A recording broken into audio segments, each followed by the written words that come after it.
Hello guys, you're welcome back to my channel. My name is Tessie. Good morning, good afternoon, and good evening to you all, depending on where you are watching from. Hope you all are doing well, and thank you so much for stopping by. So Obasanjo finally speaks out, says the last presidential election was nothing but show of shame. He said he's not going to keep quiet because he is too old to keep quiet. Now, I'm going to be giving you guys the full gist in this particular news and many more. But I want to beg you to please help me by liking and sharing with others so that YouTube and Facebook can recommend the news to more people.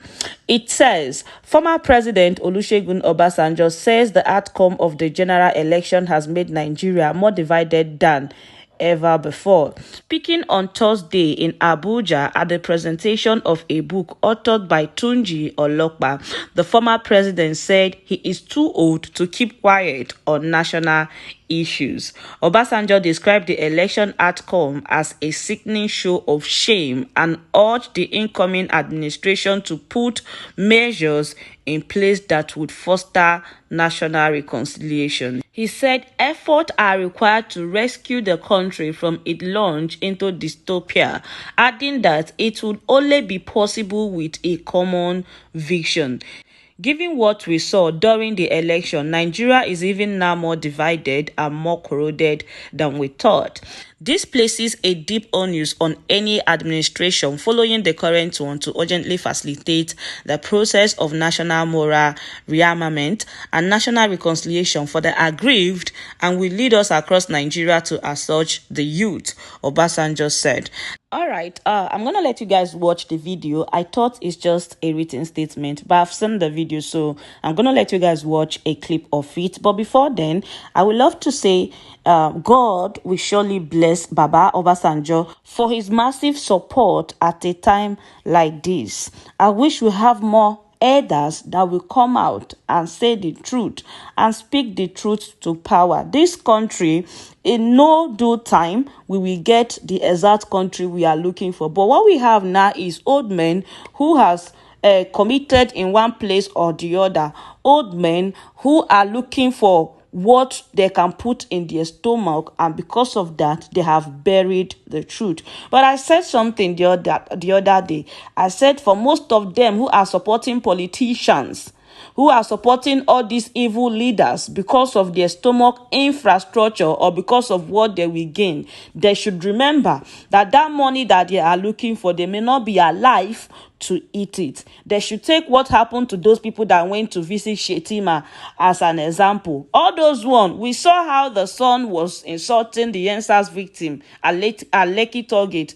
We don't even know that that his father is connected to the one that is running for presidency. That is why they came online and they were running their mouth up and down, only for them to go and congratulate him coming back. Now they died on their way. So all the money, all this thing, everything is now gone. Are they going to bury them with all those evil money they collected from all those politicians? Of course not. So if you're fighting, if you're siding any of these evil politicians because of what you will gain, just remember that you may not be alive to enjoy it. So say the truth now, because the issue of Nigeria now is the matter of who will be next. It doesn't matter if you're rich or poor. The thing is affecting both the poor and the rich.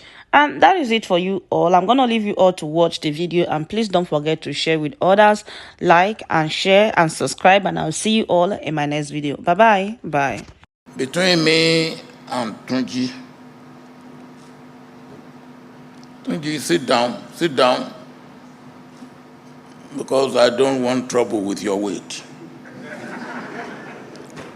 There is an entire generational span which significance can be properly understood in terms of the value that mentorship can add to the understanding of how the public service can serve as the backbone of the emergence of a developmental state in Nigeria. Tunji has been courageously forging ahead as an expert insider bureaucrat through the trenches of sustained administrative reforms of the Nigerian state since 1988, and most especially between 1999 and 2007, when the administration I led in my second incarnation was on the saddle. My deep insight about the operational logic of the bureaucracy derives first from my military background. And by the time I resumed as president in a democratic dispensation in 1999,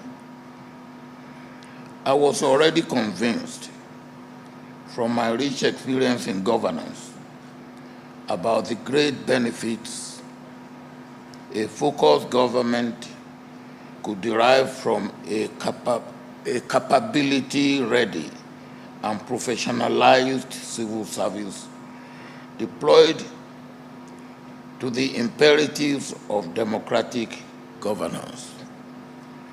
And so, it became axiomatic for me that once I could get the reform of the public service right, the job of achieving good governance was already half done. It was therefore easy for me to set the task of achieving a deep-seated systemic change and reorientation in place by first allowing the civil service to jumpstart its own self-introspection on how the public service reform strategy could be crafted.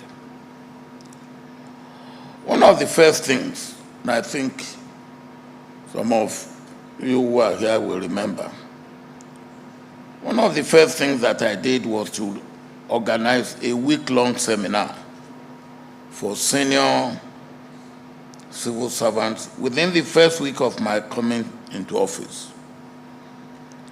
It was unusual, and to some civil servants also unwelcome.